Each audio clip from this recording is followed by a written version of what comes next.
3 years ago, a race of alien robots invaded Earth and it took them only 11 days to win. Afterwards, a robot named Mediator made a televised announcement, explaining that the robots meant no harm and only wanted to study humans, so they would leave when they finished their studies. The Mediator said that the robots weren't lying and that there was only one rule: everyone had to stay indoors. The robots had placed an implant in the necks of everyone on the planet so that they could detect any attempt to escape and immediately capture them. A group of 4,444 spacecraft called control cubes also began to float around the world. In the UK, a man left his house and said that this was not really life. Ignoring the warnings of his son Connor, the man kept moving until a drone appeared and gave him 10 seconds to turn back. The man refused, so the drone shot him to disintegrate him. Connor ran out and knelt before the scene of death, his screams attracting the attention of his neighbor Kate and her son Sean. They told Connor to come in as soon as the drone gave him the warning, but Connor did not move. As the child is about to be shot, Smythe appears and uses the authorization code to stop the drones. It turns out he is a collaborator, meaning he works with robots to maintain relationships with humans. After the drones leave, Connor is taken to Kate's house. This isn't the only time she has taken in war orphans. She also takes care of two siblings, Nathan and Alex. The children don't like Smythe because he works with robots, but he reminds them that his job is important and that is to feed them all. Before Smythe leaves, Sean asks him why he disappeared since he is sure he is still alive, but Smythe swears that he checked the records, but there is no result. Kate is angry and Smythe hugs her. The next morning, Connor runs to the old house to pack his things. A security robot called Sentinel will soon appear and gives him 5 minutes to return. Connor picks up too many things, and when he goes out, he accidentally drops them on the floor. Kate and Sean scolded him, telling him to only take what was necessary, but Connor insisted on taking most of it. The watchman approaches with time running out, so Connor ends up dropping half his belongings and entering the house just before he can be punished. The family then watched another transmission from the ombudsman, who promised the same things as usual. Alex says he's lying because it's been over 1,000 days and the robots haven't left. Meanwhile, Sean drew up a pile of his father's missing notes. He then puts them in tennis balls and throws them around town with rubber bands. Sean then continues to try his best to manage his daily chores. He marks the day on the wall,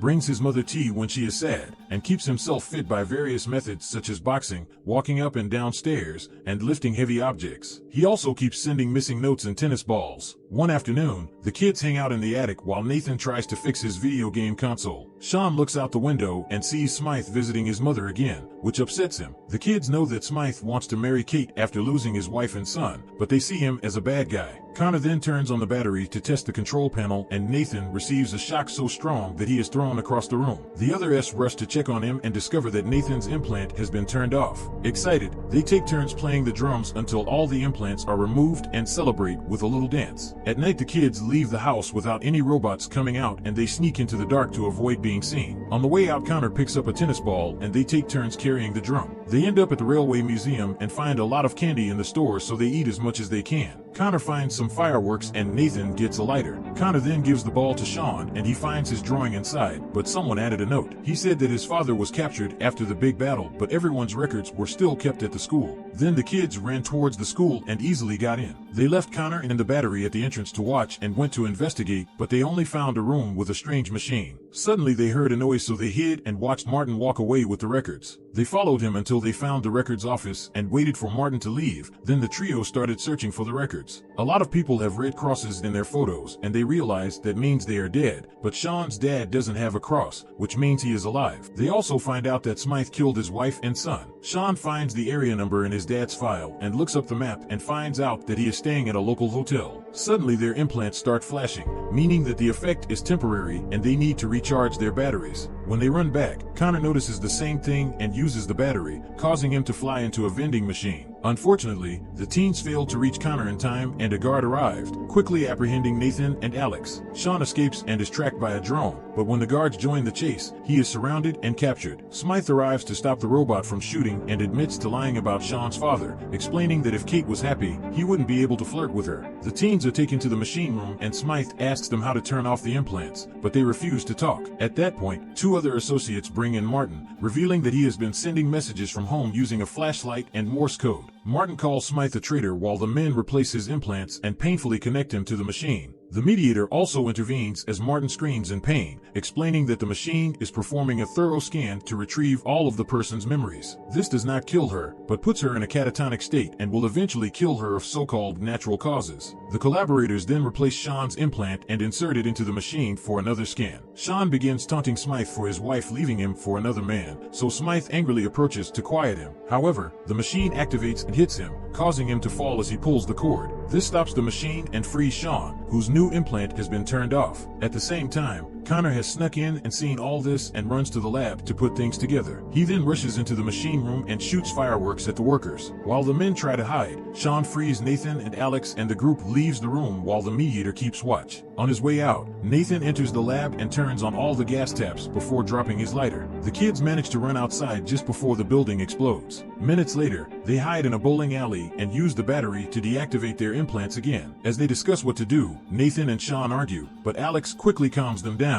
They then agree to go find Sean's father together. Over the next few days, the group continues to hide, moving from building to building. When they finally arrive at the hotel, they take the stairs and accidentally push some boxes, causing a noise. This attracts the attention of a robot, so the group runs upstairs as fast as they can and hide behind a wall. The guards scan the area and activate Sean's implants, causing him to have a headache and push him forward. Luckily, the robot leaves without finding them. The kids then hear a noise and follow them to a hotel room, where they are shocked to see a group of people drinking, partying, and watching a boxing match. Their implants are on, meaning the aliens arrived while they were there and are trapped. Silence falls over the room when they see the kids, only to chase them away thinking they are spies. Suddenly, Wayne shoots into the air to calm everyone down, and they notice that the kids' implants are off, so they take them to their leader Monique. Sean asks about his dad, and Monique agrees to share the information in exchange for learning how to disable the implants. The kids demonstrate how to use the drums on a random guy, and in return, Monique happily takes them to see a man in a wheelchair. He seems to be in a daze, but he does provide some information, saying that he knows Sean's father. Her implants were removed by a man named the Clockmaker, who can be found near the secret lake along the river. He also claims that the slaughter stones point the way. He then loses his speech, and Monique explains that she found him in the woods after a heat stroke. The children then discuss what to do next, but are interrupted by a drone announcing that the curfew has been temporarily suspended and everyone needs to go out to announce it. Smythe shows up with the other collaborators and surprises the kids to see Kate with them. Sean rushes into the crowd and discovers that Smythe is putting up wanted posters about him. After accusing Sean of terrorism, Smythe lets Kate talk, making it seem like he's doing this to help her. A man in the crowd recognizes Sean and attempts to turn him in, but Wayne grabs the man first and threatens to kill anyone who dares to speak. Before leaving, Smythe announces that Kate will be staying with him at the castle and that any information must be sent there. Then, the drone announces that curfew is in effect again. Sean reunites with his friends and they agree to save Kate. Wayne gives them food, a radio, and wishes them luck. As the children run, Monique gives them radio instructions to avoid all the security robots, allowing them to leave the city unseen. Meanwhile, at the castle, Smythe shows Kate a small cube that projects holograms, explaining that the robots have promised the collaborators 100 acres of land. It is assumed that after they leave, Earth will no longer be polluted or overpopulated. Smythe wants Kate to live there with him, agreeing to take Sean with her. Kate hesitates and pushes him away when he gets too sensitive, but Smythe swears that he will change his mind. Back with the kids, they entered a new town and found a guard, so they ran as fast as they could. The guard saw them anyway and started chasing them, pointing a gun at them. However, when she saw Sean, she froze. The team notices that Sean's implants are syncing with the robot, a side effect of the failed scan. Sean can now control the robot and make it scratch its crotch for laughs, but when Sean loses focus, the robot shoots to the ground. At the same time, a young coworker brings Kate food. Kate recognizes him from school and uses her former power over him to manipulate him into giving her the keys. Alarms start to sound as she leaves, but she hides on the stairs before they can see her. She comes across a room full of cards and learns the truth about what is happening. It turns out that the alarm was triggered by Sean, who sent guards after him to make it look like he was caught. When Smythe and his men try to arrest him, Sean moves the guards and threatens them, forcing them to drop their weapons. The other kids come out and grab guns, demanding to see Kate. Smythe tells a guard to go get her, but Kate suddenly arrives on horseback. Sean calls out to him and his distraction causes the security robots to shoot down his guards. Smythe and his men go back inside while the children try to hide, but Sean is trapped behind the guards as the fire continues. Nathan and Alex tried to fight back but caused no damage. Then, a security robot landed in front of Sean and close enough for him to control it. When the fire died down, Sean realized he could see through the robot's camera and make it shoot his teammates. Soon after, Nathan sees Smythe trying to escape and chases him, cornering him on the roof. Nathan tries to shoot him, but Smythe slips and falls into a trash bag before running away. Sean then disables the security robot by draining its battery. Moments later, Kate is riding on the beach when she is suddenly surrounded by vehicles. She falls off her horse and discovers that her pursuers are actually children. After a heartwarming reunion, they notice the drones flying, so they get back on their mounts to escape. Over the next few hours, the group continues to travel together and Sean begins to see Alex in a new light. Meanwhile, Mediator prepares a whole new army of guards and tells Smythe to capture Sean alive so they can steady his powers. He also reveals that a group of scanners are being sent to Earth to accelerate the robot's plans. If Smythe doesn't capture Sean, he will be the first to be scanned. Sometime later, Sean's group finally finds the graffiti-covered stones. Connor steps onto a clean rock and notices that when viewed at a certain angle, the graffiti lines up and says cross the river 3 times to be safe. Kate stole a map from Smythe and they figure out which way to go, so they set off immediately as they see guards approaching in the distance. The group continues on foot to stay undetected and crosses 3 different bridges. Suddenly, they see a boy in the woods, who starts running when he sees them. They chase after him, shouting that they are on his side, but the kid is too fast and they lose him. However, the group stumbles upon a flimsy tent made of old canvas near the lake. Looking down, they find a fighter plane. They admire it for a while until they notice people gathered nearby with weapons, ready to attack. Sean mentions who sent them and asks about his father Danny, who appears in the crowd and rushes to reunite with his family. Meanwhile, in the woods, a guard finds abandoned cars. Back at the group, Danny takes them to a colony where the escapees live. Danny reveals that Smythe told him that his family is dead and confirms that the fighter jet is his, from the fight against the androids. Just then,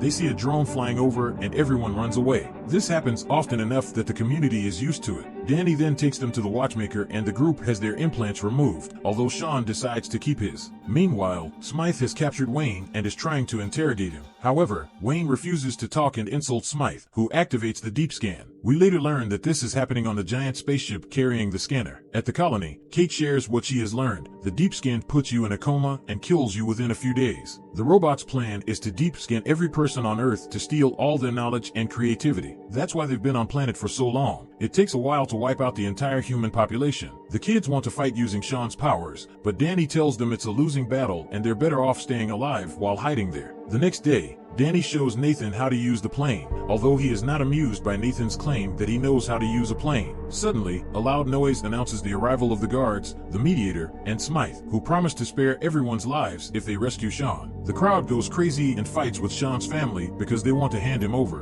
but they discover that Sean is gone. In a field, Sean places his implant and attracts the drone's attention. Back at the colony, Kate tells Smythe that Sean is not there and that she would rather die than live with him. Smythe angrily tells the Mediator to remove Kate from the immunity list and a control cube appears in the area, releasing a giant drill. Smythe confronts Sean again and threatens to let the drill dig until the ground is nothing but lava. At that moment, Sean appears in a giant spaceship that he controls with his powers to fly towards the control cube. The Mediator boards a drone and joins Sean, telling him that it will give his family immunity if he joins the robots. Sean turns around and immediately syncs with the Mediator, giving him access to every robot on Earth. Too many connections make him dizzy and he slips, clinging to the ship as it begins to tilt. The Mediator also slips and eventually falls, crashing into some rocks that break him in half. The guards then open fire and Kate is ready to surrender. However, as the drones surround Sean, Danny and Nathan appear on the drones and shoot them all down. The guards turn their attention to them, so Sean finishes guiding the spaceship towards the control block, jumping out of the way before they collide. He pilots a drone to bring it in and everyone watches as the cube explodes. This causes the guards to leave. Smythe chases after them, trying to get him to comply. However, the guards now see him as a normal citizen and promptly kill him. Sean and the kids then find the corrupted Mediator, who tells them that the robots will never give up and will return. Sean ignores him and logs into his system,